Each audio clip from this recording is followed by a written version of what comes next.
This past week, Victor Wembanyama and Scoot Henderson put on a show for the basketball world and let everyone know they aren't your regular run-of-the-mill draft prospects you see every year.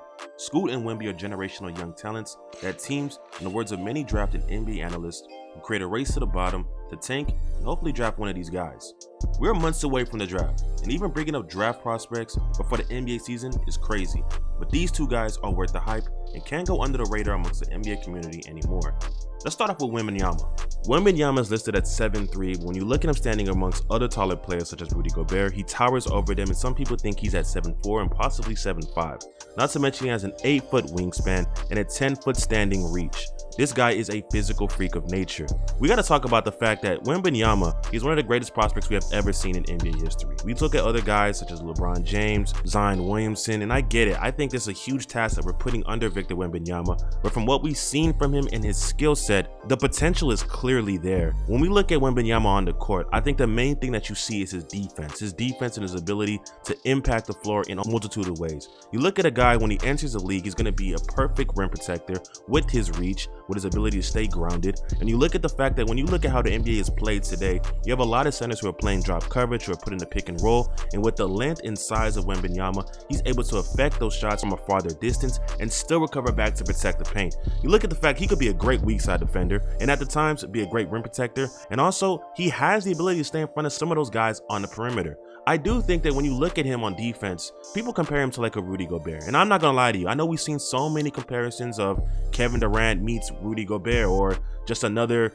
unicorn. I can't go into that same aspect because I think Victor Wembanyama is something that we just have never seen before. And when you look at the defensive side, I think that when you look at his ability to affect shots under the rim, his ability to contest the perimeter, especially in the game now where it's so perimeter centric, I don't think that he's just going to be a complete food out there. These are things that are promising, especially when he gets into the NBA. And when we talk about his movement, guys, the one thing that's so great about Wembanyama is that he's been that tall for so long. It's not like he just hit a growth spurt a year ago. About 2 years ago, there was footage of him playing one-on-one against Rudy Gobert in France, and he was the same size. So he's been able to be in that same body and work with his mobility and become so fluid that when you look at him play on the court, because we're not familiar with it, it looks unnatural, but his natural movements are natural. That's another great thing for his size, especially guys at his height. You look at Victor Wembanyama, and I think he has a smooth movement right now. And I think that it's only going to get better as long as he puts on some weight and works on his body.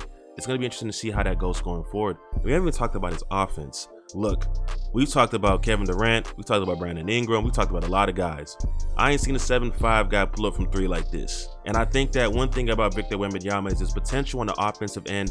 Even though his defense is greater, I think the potential what he can do on offense is just great immediately. You look at his size already, he can sit in the dunker spot, he can sit as a role man on any team in the NBA when he gets drafted. And I think as a catch and shoot big man, if he works on that jump shot, even though it's there, he has a jump shot, I think it's gonna have to be improved, of course, once he gets into the NBA. He's going to be able to stretch the floor for a lot of teams. So you have a guy who can sit and be a lob threat and also be a catch and shoot at the bare minimum big man. And that's literally what you want from the big man in today's game. You have a lot of teams who have a lot of guards who are fast paced who won't need space. Well, you got a guy who can lob in Victor Wembanyama. And you also have a guy who can sit up and just spot up from 3. It's crazy. And I haven't even mentioned the shot creation, which is going to get better.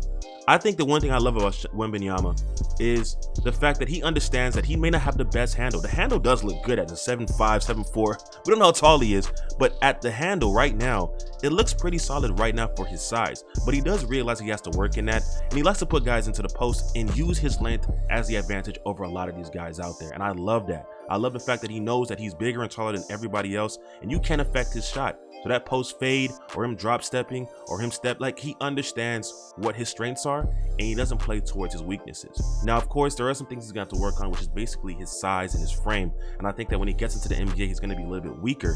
But as time goes along, his size is going to have to improve. He's going to get a little bit stronger. And I think that his game, wherever he's drafted to, he's going to be an immediate impact on both ends of the ball, especially on defense. Wembanyama is not a guy that we're just praising just because we want to praise him. He's that good. He's that good, and the potential of him becoming what he can become will change how we see big men in the NBA going forward. I think that Wembanyama is easily a player that a lot of teams by the trade deadline are going to be looking to try to get by finding out ways to tank, resting guys, like there's going to be a lot of movement for this guy. Like he's that good and we need to pay attention to this man. Now I have to show some love to Scoot Henderson, and I think that over the past 2 days, because Scoot Henderson did get injured in the second game, people haven't talked about how good he is too. Look, Scoot Henderson is not a guy that we can sleep on either. When we talk about his ability as a guard prospect in this upcoming draft, he's one of the best guard prospects we have seen in a very long time. And I know a lot of people talk about the fact that guards and athleticism, that's what we see all the time with a John Moran or guys that can dunk the ball. Like, no. Scoot Henderson is that good. When we look at what he's able to do right now, at only 18 years old, his second year playing in the G League amongst grown men, this guy is clearly one of one. I like the fact that when we look at Scoot Henderson, his frame, his size, he's able and he's strong at his position at 6'2" to defend and swallow contact getting to the rim as well. The one thing I like about Scoot Henderson is that when you watch this game, especially on the first game against Victor Wembanyama and the French team, is that he has the ability to use his athleticism, but he doesn't have to rely on his athleticism to make decisions on the court. When you look at sometimes a lot of players, they'll use their athleticism just because they can use their athleticism. They can get to the basket and just contort their body and make something shake. You see it in a John Moran. You saw it in Derrick Rose. There's a lot of guys like Westbrook, and there's no knock on them.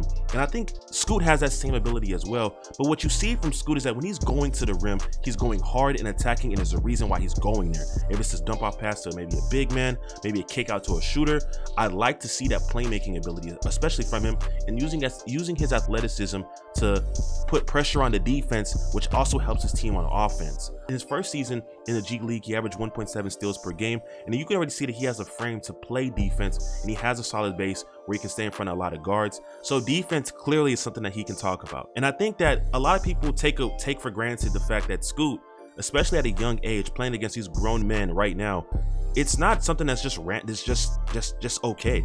I think we've seen a lot of guards over the past 5 years. You look at the past 5 years, there have been guards that have come out of, who have skipped college and gone straight to the NBA, or are highly drafted prospects. You look at like a Jalen Green, a Josh Giddey, a LaMelo Ball, Luka Doncic, who we think is a top 5 player in the league right now. These guys who are performing so well early in their careers at a very young age, at 18, against grown men, and are highly drafted, highly scouted prospects, they come into the league and are able to do a lot of things, like a Jalen Green breaking a 30-point rookie record. You look at the fact that Josh Giddey creating these triple-doubles so early in his career. LaMelo Ball, an all-star in year 2. Luka Doncic. Do I have to talk about Luka Doncic? Like, come on now. Like, Scoot Henderson is a player that I think many people are masked by his athleticism, but his playmaking ability and his passing repertoire is only getting better as the days go on. I think the one thing that obviously Scoot's gonna have to work on is the jump shot. And I think that last year, people look at his jump shot percentage and say it was 17%, only took 2 threes a game. And I think that in that game against Victor Wembanyama, you can see that he's eager to take those shots. He's only gonna get better with those shooting ability. And if he upgrades in that ability in shooting, he's clearly going to be a great prospect for a team. I think when he enters the league immediately, he's a #1 point guard for any team that he gets drafted to. He's going to raise the ceiling for a lot of those teams, a lot of players on those teams, so that they can perform better on offense. Now again, this isn't a guy that you can't to hide on defense. He can play defense. I think people need to understand that, yes, Victor Wembanyama, he's my #1. But in this draft class, Scoot Henderson is also just as good. And I think people need to pay attention to him as well. I know we talk about, look, you're watching the video, you've seen videos of all these guards that have been drafted before who come into the league and they get all these praise, but I really think that Scoot Henderson, when you look at his ability, you look at his athleticism, you look at the fact that he has a passing repertoire and the defensive ability, he has the size and the strength to stay in front of defenders. He has a great physique at a young age at 18. I like what I see from Scoot, and I think that people are going to be really impressed as the season goes along in the G League and watch his improvement. The one thing to look for again is the shooting, and if that gets better, hey man, he's a prospect that even if you miss out on Wemby, you ain't gonna be too mad at getting Scoot as well. I know we get a lot of comps of the Derrick Rose, the Westbrooks, the John Morants, and those are fair. At the end of the day, those are players that you can say, have the athleticism as well. But again, I think that entering the league immediately is going to be a guy that has a physical strength at 18 years old to be a really able-bodied defender who can play above the rim, can be a great passer as well and playmaker for others. And as the shooting improves, he's going to be very solid, especially for any team that drafts him. I just want to conclude and tell you guys again, Victor Wembanyama and Scoot Henderson, this duo is not something that we've seen before. I joked about on Twitter, and I said the last time we seen a duo like this was Hakeem and Jordan. And they're not going to be Hakeem and Jordan. I know, I get it. I ain't finna force. But I think that these two guys are definitely generational. I think that when you look at what they provide and what they can do for their teams when they're drafted and what they've proven so far at their young age at only 18, I believe, these guys are definitely one of ones. And when the season goes on in the NBA in March, and you're seeing guys being rested, teams know what's in store for them in the draft lottery. And teams are going to want to get one of those top 2 picks, maybe the number 1 pick to get Wemby, or number 2 as a consolation prize to get Scoot. But these two guys are definitely worth the praise, worth the hype, and they're not just some random guys that we like to talk about all the time. They've proven it, but these two guys, nah, they're cut from a different cloth, man. If you guys enjoyed the video, please let me know what you guys think in the comment section. I know this 2023 NBA draft is going to be crazy. What do you guys think about Scoot and Wemby? If you enjoyed the video, leave a like and subscribe if you're new, and turn that post notification bell on so you don't miss a video. Until next time, guys, stay on beat.